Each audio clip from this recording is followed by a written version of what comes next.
Hello everyone, welcome back to learn with Mansi. All India bar exam की हमारी previous year question series में हम currently discuss कर रहे हैं constitutional law. This is part 8 and the last part of this topic. Don't miss it. हम इसमें latest year question जो 2024 एंड 23 के क्वेश्चन हैं वो कवर करने वाले हैं। इससे पहले 7 पार्ट और हैं जिसमें हमने 2014 से 24 तक के सारे क्वेश्चन कवर किए हैं। Do watch them because mostly question repeat होते हैं, वो डिटेल में पहले ही एक्सप्लेन कर दिए गए होते हैं। Apart from this, we have already discussed family law and advocates law. Family law has 8 questions, advocate law has 4 questions per year. And हम उसको पूरा डिटेल में कवर कर चुके हैं।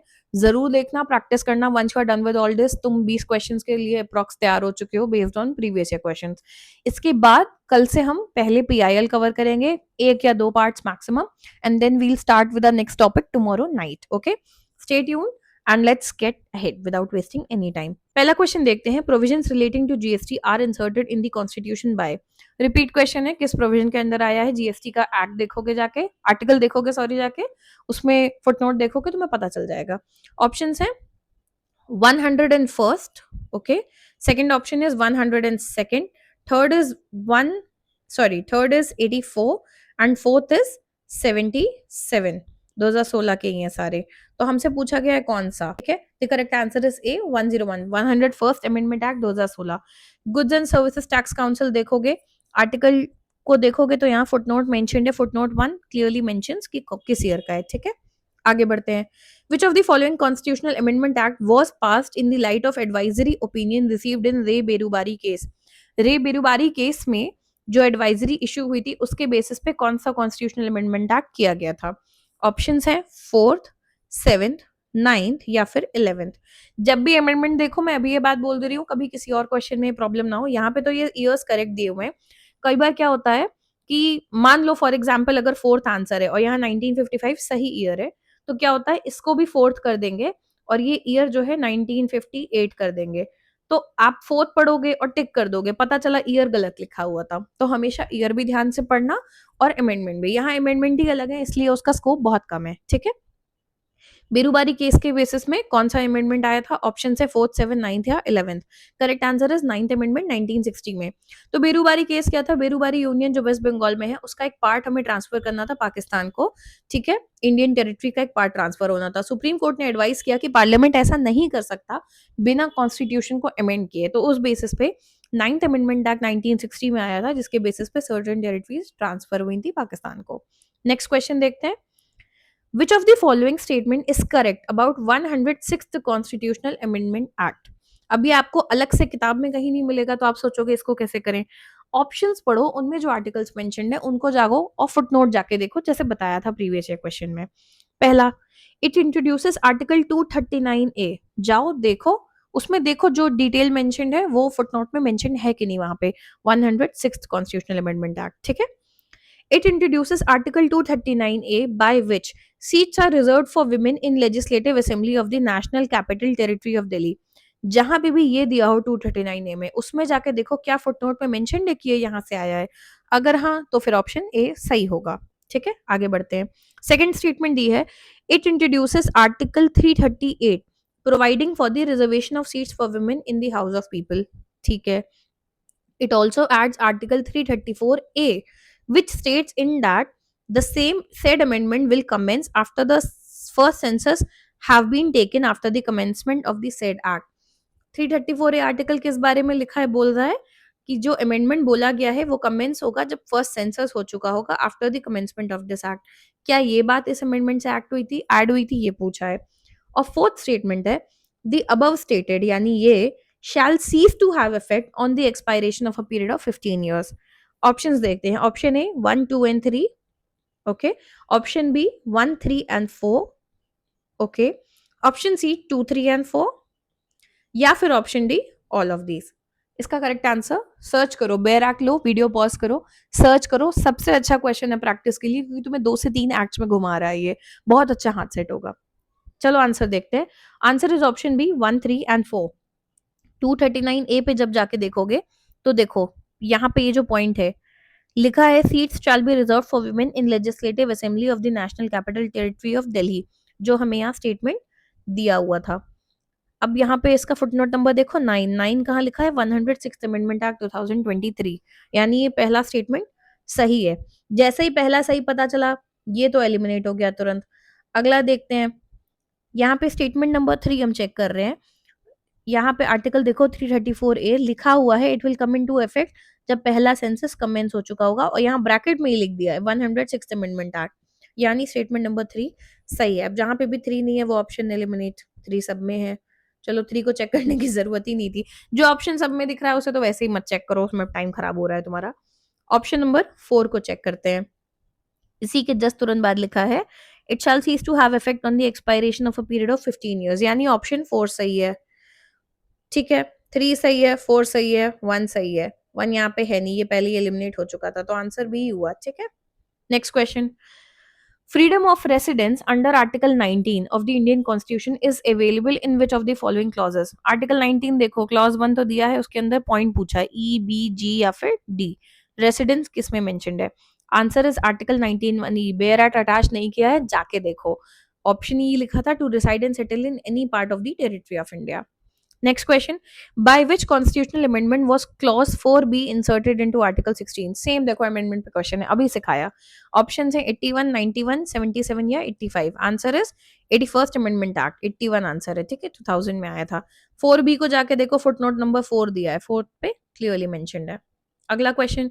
इन which case that supreme court of India held that fundamental rights can not be waived. Waived मतलब छोड़ देना, कि जैसे तुम्हारा कोई अपनी प्रॉपर्टी है कि तुमने कहा मुझे नहीं चाहिए, you have waived of your right. ठीक है, तो उस केस में बोला गया फंडामेंटल राइट तुम वेव ऑफ नहीं कर सकते, तुम्हारी उसमें कोई वो नहीं है, ये पब्लिक से रिलेटेड चीज है। फंडामेंटल राइट सिर्फ तुम्हारे लिए नहीं होते, पब्लिक के भले के लिए भी होते हैं। ठीक है, तो सुप्रीम कोर्ट ने ऐसा किस केस में कहा? ऑप्शन है Gopal versus state of Madras, Kameshwar Singh versus state of Bihar, Golaknath versus state of Punjab या फिर Basheshwar Nath versus IT commissioner.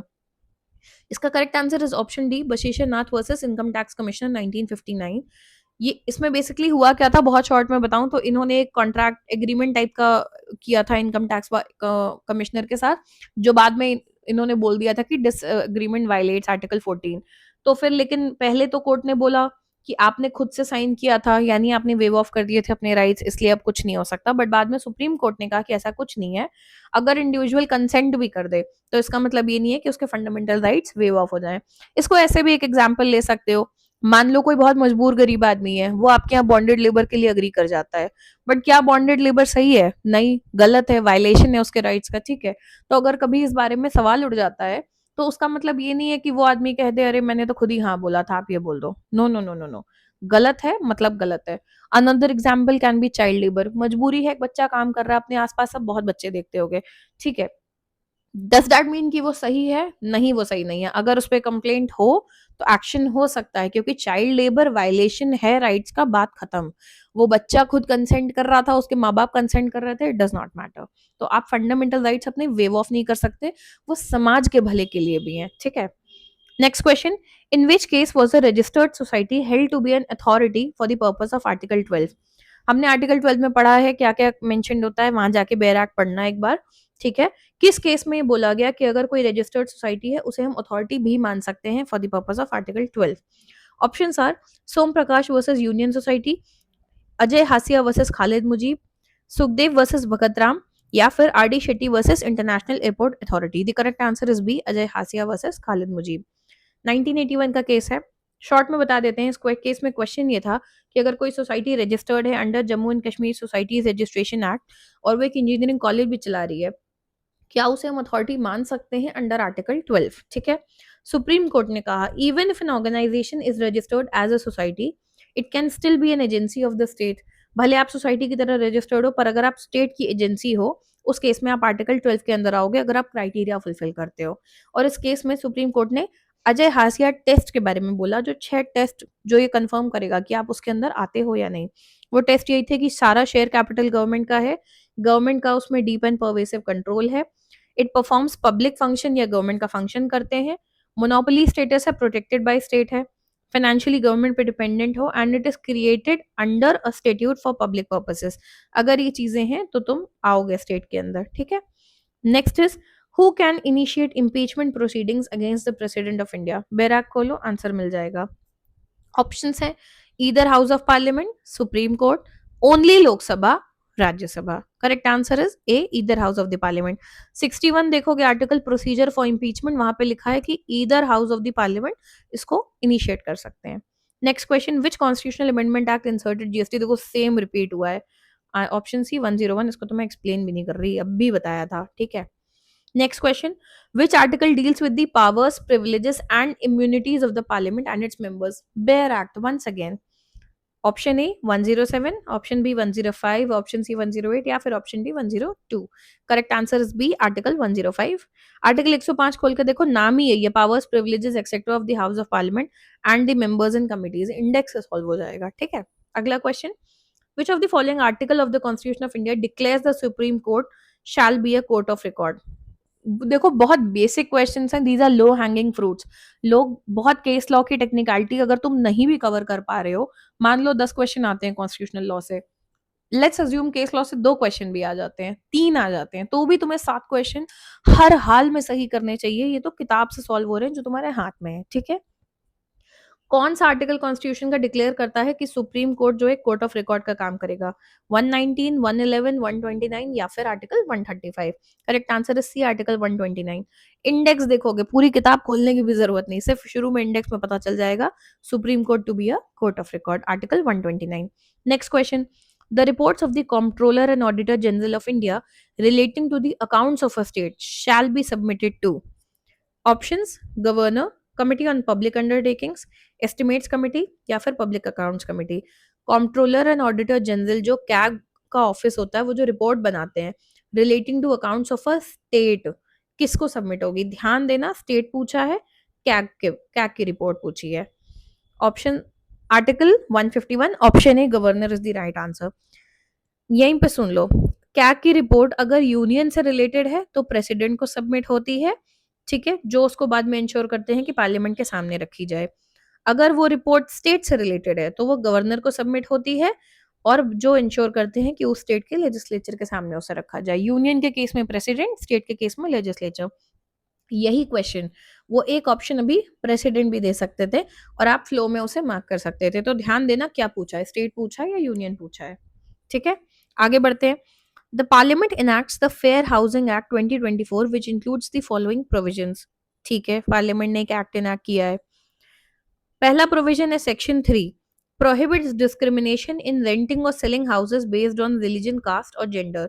कोई भी डिस्क्रिमिनेशन नहीं होगा, ना घर किराए में देने में, ना बेचने में, रिलीजन, कास्ट या जेंडर के बेसिस पे। ओके। सेकेंड स्टेटमेंट दिया है section 6, imposes a penalty of 10,000 for discrimination, ये भी ठीक है।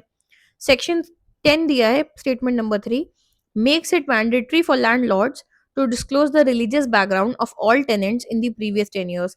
लैंडलॉर्ड के लिए कंपलसरी है ये बताना कि पिछले 10 साल में जितने भी किराए पे रहे हैं वो किस धर्म के थे। सुनने में लॉजिकल लग रहा है, राइट? तो एक सिटीजन ने सेक्शन 10 चैलेंज किया, obviously, arguing that it violates the right to privacy under Article 21 of the Indian Constitution. Okay. Supreme court ने सेक्शन 10 को अनकॉन्स्टिट्यूशनल डिक्लेयर कर दिया but upholds the other provisions of the law. तो supreme court ने कहा हाँ हाँ ये तो बेकार की बात है, इसको हटा देते हैं, पर ये दोनों ठीक है तो इनको चलने देते हैं। कौन सा प्रिंसिपल अप्लाई हुआ? इतनी डिटेल में पढ़ाए हैं ना सारे डॉक्ट्रिन, ये आंसर तो आपको बताना होगा।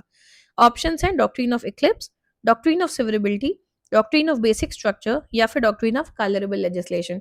बेसिक पढ़ाई भी कर चुके होगे अब तक, सारे पार्ट लगा चुके हो, तो ये तो पता होगा कि बेसिक स्ट्रक्चर तो ये नहीं है किसी भी केस में, ठीक है। अब डॉक्ट्रिन ऑफ इक्लिप्स, सेवरेबिलिटी या कलरेबल लेजिस्लेशन, कौन सा होगा? यहाँ पे क्या हो रहा है कि एक एक्ट है जिसमें कई सारे प्रोविजंस हैं, उनमें से एक आधा प्रोविजन गलत है या अनकॉन्स्टिट्यूशनल है, तो उसको हटा दिया पर बाकियों को चलने दिया। This would be doctrine of severability, option B is the answer, ठीक है। क्योंकि यहाँ पे हमने पढ़ा था सेवरेबिलिटी में कि अगर कोई लॉ पास होता है उसके अंदर के प्रोविजंस में से कुछ एक अनकॉन्स्टिट्यूशनल है, अगर हम उन्हें हटा दें और बाकियों को तब भी फंक्शन करने दें, उसे हम सेवरेबिलिटी कहते हैं, सेवियर कर देना। जो गलत है उसे काट दिया, बाकी चलने दिया। इक्लिप्स में क्या होता था कि पहले से अगर कोई लॉ चल रहा है और बाद में कॉन्स्टिट्यूशन आया, अगर उस पहले के लॉ में कोई चीज ऐसी है जो करंट कॉन्स्टिट्यूशन से क्लैश कर रही है तो वो तो बेकार हो जाएगी, पर बाकी लॉ ठीक रहेंगे, डॉर्मेंट रहते हैं, ठीक है। ये इक्लिप्स में था। कलरेबल लेजिस्लेशन भी वही था कि जो अलाउड है उतना करो, इधर उधर से हाथ घुमा के काम करने की जरूरत नहीं है। हम ये डिटेल में सब पढ़ चुके। आगे बढ़ते हैं। We are done with part 8। Okay, हमारा यहाँ पे कॉन्स्टिट्यूशनल लॉ खत्म होता है। We are done with it. इससे 10 क्वेश्चन एग्जाम में आते हैं, प्लीज इसे ढंग से पढ़ना। इतने क्वेश्चंस लगाने के बाद आपको दिमाग में आ चुका होगा रिट्स पे क्वेश्चंस बहुत आते हैं, अमेंडमेंट्स पे क्वेश्चंस बहुत आते हैं, आपके ये डॉक्ट्रीन्स पे क्वेश्चंस बहुत ज्यादा आते हैं कि कौन से क्या हैं, ऑब्वियसली केस लॉस पे क्वेश्चंस आते हैं, और मेजॉरिटी क्वेश्चंस आते हैं आर्टिकल्स पे कि कौन सा आर्टिकल किस बारे में बात करता है, ये चीज किस आर्टिकल में है, या फिर इस आर्टिकल में क्या मेंशन्ड है टाइप के। फंडामेंटल राइट्स पे क्वेश्चन आते हैं, डीपीएसपी पे क्वेश्चन आते हैं, प्रेसिडेंट, वाइस प्रेसिडेंट, और आपका स्टेट को लेके, आर्टिकल्स को लेके बहुत क्वेश्चन आते हैं। आप देखोगे जीएसटी को लेके 2 से 3 बार क्वेश्चन आया, क्योंकि रीसेंट अमेंडमेंट है, राइट। तो रीसेंट अमेंडमेंट पे क्वेश्चन आना, लैंग्वेज पे क्वेश्चन आना, टॉपिक कुछ भी हो, डरना नहीं है, कंफ्यूज नहीं होना है, बैर एक्ट हाथ में है, उसको बस ध्यान से पढ़ना सीखो, ठीक है। फैमिली लॉ हो गया, एडवोकेट्स एक्ट हो गया, कॉन्स्टिट्यूशनल, ये 3 बड़े टॉपिक कवर हो चुके हैं। 8 क्वेश्चन, 4 क्वेश्चन, 10 क्वेश्चन, हम 20 क्वेश्चन का पेपर कवर कर चुके हैं। कल हम पीआईएल शुरू करेंगे, उसका मैक्सिमम 1 से 2 पार्ट आएगा जो 4 क्वेश्चन और कवर करता है। Once we are done with that, तो कल तक हम 24 से 25 क्वेश्चन की तैयारी हमारी पूरी कर चुके होंगे, और कल शाम में ही हम हमारा नया सब्जेक्ट भी शुरू कर देंगे। So stay tune, keep watching, do like, share and subscribe, do leave your comments if you have anything to share. Telegram channel जरूर ज्वाइन कर देना, उस पे जितने भी अब तक हम क्वेश्चंस कर चुके हैं पिछले 3 टॉपिक्स में, advocates act, family law and constitutional law, उसके सारे जो भी हमारे पीडीएफ्स हैं लेक्चर के, वो सारे पीपीटी अपलोड हो जाएगी, ठीक है, ताकि आपके लिए रिवीजन आसान हो जाए। सो stay tune, keep watching and thank you.